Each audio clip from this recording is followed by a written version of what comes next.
you struggle with procrastination, self-doubt, and lack of motivation? Well, what if I tell you that there are secrets to achieving your dreams and becoming the best version of yourself? And all the secret I'm talking about is not a magic pill or a quick fix, but rather a simple and yet powerful trait that can be developed with practice and consistency. It is known as self-discipline. And in the next few minutes, I will share with you 5 easy ways you can become more self-disciplined. You know what? These 5 easy ways is going to come from one of the best productivity coach in the whole wide world right now. And today you're going to get 5 easy ways you can use to become more self-disciplined in your life. Alright, I know you really don't want to skip any part of this video, so all you need to do is to pay close attention to this video and make sure you watch this video until the very end, and I assure you that you're going to gain a lot from this video. Alright, so with that being said, let's get straight into it. In this video, we're going to be talking about 5 actionable strategies that you can apply to your life right now to have more self-discipline. Now, before we get started on this, I have to say up front that I do think the lionization of discipline is a little bit of a scam.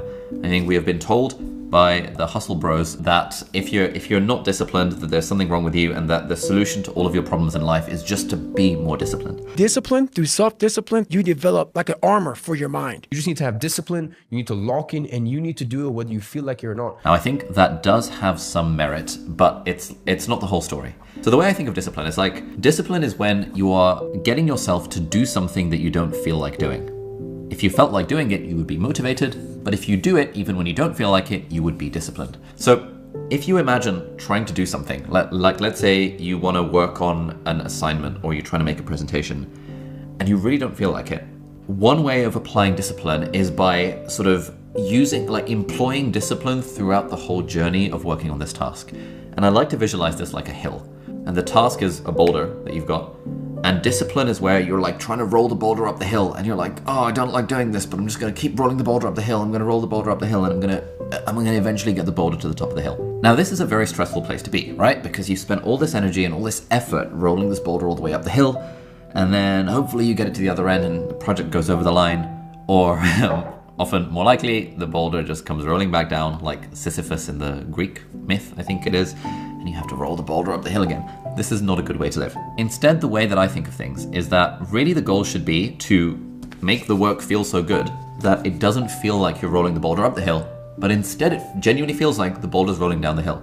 When something feels good and when you enjoy whatever you're doing, you don't need to rely on discipline so much. However, unfortunately, this is a pipe dream because we can't do that with everything, and at some point we have to do things that are hard, and some things are just boring and all that kind of stuff. So the thing I add to this mental model is that there is a little hump. There's like a hump before you start to go downhill. And so you always have to do a little bit of a push. It takes a small dose of discipline to get the boulder beyond the hump. And then once it's beyond the hump, if you start enjoying the process, that's when the thing starts to go downhill. And I think really that is the area where we should be employing all of these strategies around discipline. It's in getting that boulder a little bit over the hump. Now, over the last couple of years, I have been interviewing a bunch of people on my podcast and meeting a bunch of people in real life. And one of the people I had the privilege of meeting a few months ago when I was in Austin is a chap called Ryan Holiday, who is the mega best-selling author of this book, Discipline is Destiny. But Ryan is also ridiculously prolific as a writer and has written like, I don't know, a dozen or something books, mostly about Stoicism over the last 10 years or so. And one of the things I really admire about Ryan is that he's very disciplined and seems to be very consistent at doing stuff, and also seems to enjoy the stuff, and is also a dad with kids, and seems to have just like a really happy life, and he's in good shape. And so he seems to be winning across all fronts.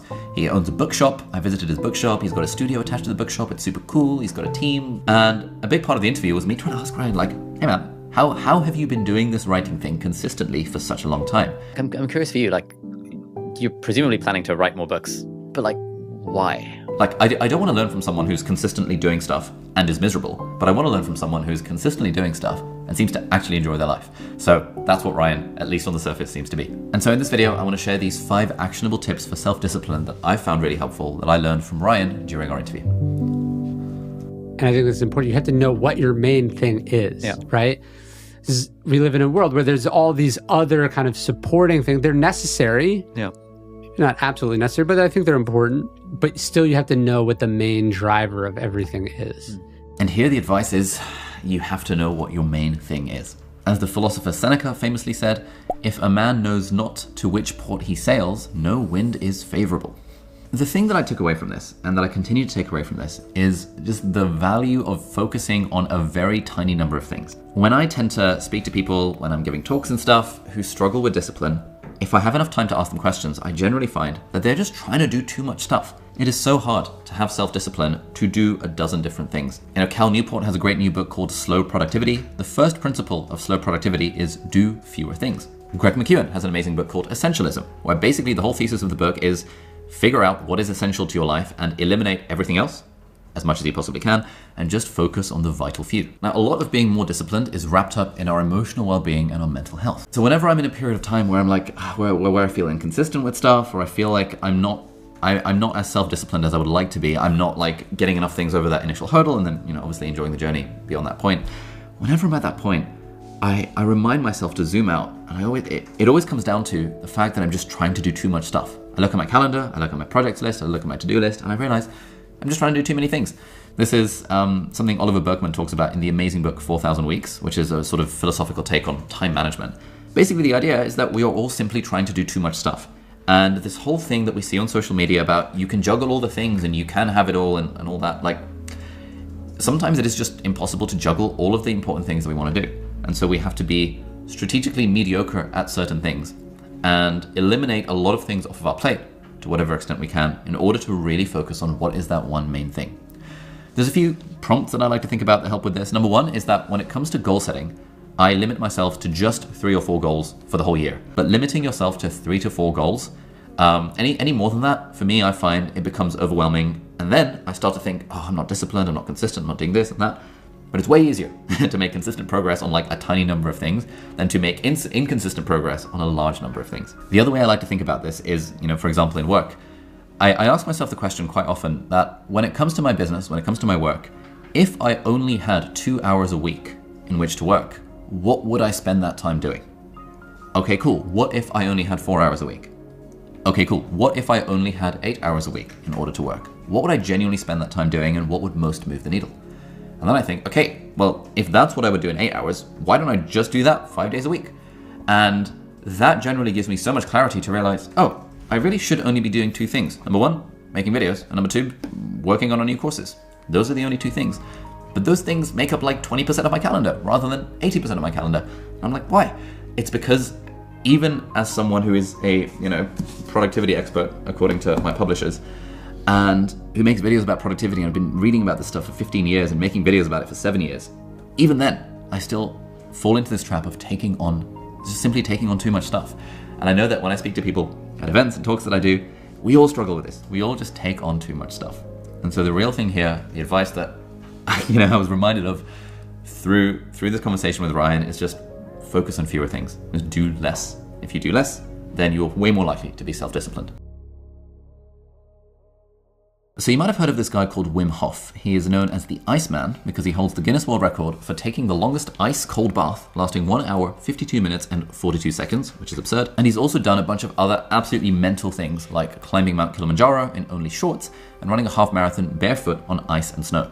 Now, I've tried this whole cold shower thing, and when I stand under cold water in the shower, I can barely last a few seconds. And in that context, it would be easy for me to compare myself to Wim Hof and be like, oh man, I'm such a failure, I'm such a loser. Like, why can I only stand underwater for 17 seconds and Wim Hof can do it for 2 freaking hours? But the thing that's important to remember is that he's the expert and I'm a novice, and that is totally okay. Wim Hof is like in his 60s and he started taking cold plunges at the age of 17. And because he made it a daily practice going forward, he was able to slowly get better at sitting in an ice bath. And so Wim Hof's global recognition as being the Iceman did absolutely not come overnight. And so the thing to remember here is that we're going for progress rather than immediate success. If you're trying to absorb a philosophy or a new way of thinking or transform yourself from here to there, it's not 300 pages that you read, from October 1st to November 17th, that takes you a month and a half to read.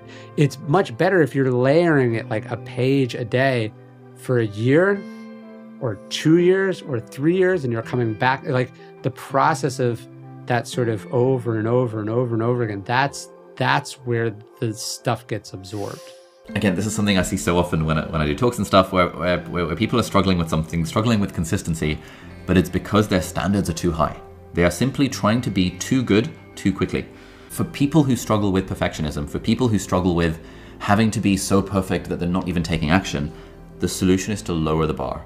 Once you've lowered the bar to the point that you're able to consistently take action, now you can slowly raise the bar over time. Now, there's actually a really cool graph for understanding this, and it comes from a guy called Brian Jeffrey Fogg, otherwise known as BJ Fogg, who you might be familiar with. So he's a scientist at Stanford University, and he's created this model for understanding what makes us do hard things. Now, this is called the Fogg behavior model, or the B equals map model, because it says that for a behavior, B, to occur, 3 things must happen all at once. Firstly, motivation. Secondly, ability, which is how easy it is for us to do the thing. And thirdly, the behavior needs to be prompted. So motivation, ability, and prompt, hence MAP, map. So for example, when something is easy, but your motivation is not that high, a prompt will trigger the behavior. But when the thing is difficult and our motivation is at the same level, the same prompt now will not cause the behavior. And so the way we can think about this, which is something that BJ Fogg talks about in his book, Tiny Habits, where the thesis is broadly similar to James Clear's Atomic Habits, it's like, if you're trying to build a habit or trying to do something hard, what is the most tiny or the easiest version of that behavior that you could actually do? And because tiny actions are a lot easier to do than bigger actions, we slide all the way to the right-hand side on the ability axis, which means that we're more likely to do the thing no matter how motivated we're feeling. So if you're thinking about this in the sense of, I'm just trying to do the easiest thing to make a little bit of progress, what tiny action can I take that will help move me forward? It makes it a lot easier and makes you far more likely to do the behavior. And then of course, as you continue to be consistent, by employing discipline and by getting better at the thing, you can always raise the bar over time.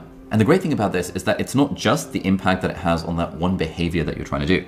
Like, I realized this when I was back in med school, that like, oh, studying for exams becomes a lot easier if I try and do the tiniest action, i.e. if I convince myself I'm just going to do the thing for 5 minutes. That is a very tiny action. Anyone can study for 5 minutes. Very few people can study for 5 hours. But then once I've done the 5 minutes, it goes to 10, goes to 15, goes to 20. And then I started to realize, oh, okay, this is how discipline works. This is how I can get myself to do something that's kind of hard. And the nice thing about this is that it does not just apply to studying. It applies to every single else thing in my life. And so by developing this generalized skill of self-discipline, there's this real sense that you start to know what the process looks like. People say trust the process, right? But it's hard to trust a process that you have not been through before. Once you've done it one time, you have a sense of the full scope of the process, or what you think is a full scope of the process. Then you do it again and again and again, and you start to go, oh yeah, this is the part where you start to doubt yourself. This is the part where you get excited, and then, oh wait, no, it's going to get hard again. But you start to get a sense of the rhythms of it, and then you can trust the process, and then you can also enjoy the process. With anything that we do in life, let's just take, if you imagine making a YouTube video, the first couple of times you make a YouTube video, it's going to be really, really, really freaking hard, because there's all these emotional hurdles to get over and all these technical hurdles to get over. But the more you do it, the easier it becomes. And then the more you trust the process and you realize, oh yeah, this is the hard bit. Oh yeah, this is the bit where I feel demotivated. Oh yeah, I've been here before. I'm just going to push through, or I'm going to find a way to deal with this, with the feelings I've got around this. That is really where a lot of the gains are to be had in this idea of self-discipline. It's in doing the process a couple of times and then starting to trust the process over time. So action point, next time you are struggling with discipline, ask yourself, what would the smallest, easiest version of this look like? But of course, sometimes we do just have to do stuff that's hard, right? And that is where tip number 3 comes in. Hope you've learned a lot from this video. Yes, if you would like to learn and know everything on how to become more disciplined, then I got you covered. I am currently working on a webinar, and in this webinar, I will literally share with you all you need to become more self-disciplined. So if you really want to be a part of this webinar, all you need to do is to hit the subscribe button right now and make sure you turn on the notification bell icon so that YouTube will notify you about this webinar that is coming up. Okay, do well to hit the subscribe button and don't forget to turn on your notification bell icon so that whenever the webinar is ready, YouTube will send you a notification and you will join. And also do well to give this video a thumbs up so that you can help this video to spread to a greater number of people on this platform. Alright, thank you for watching, and I hope to see you in our forthcoming webinar. Bye for now.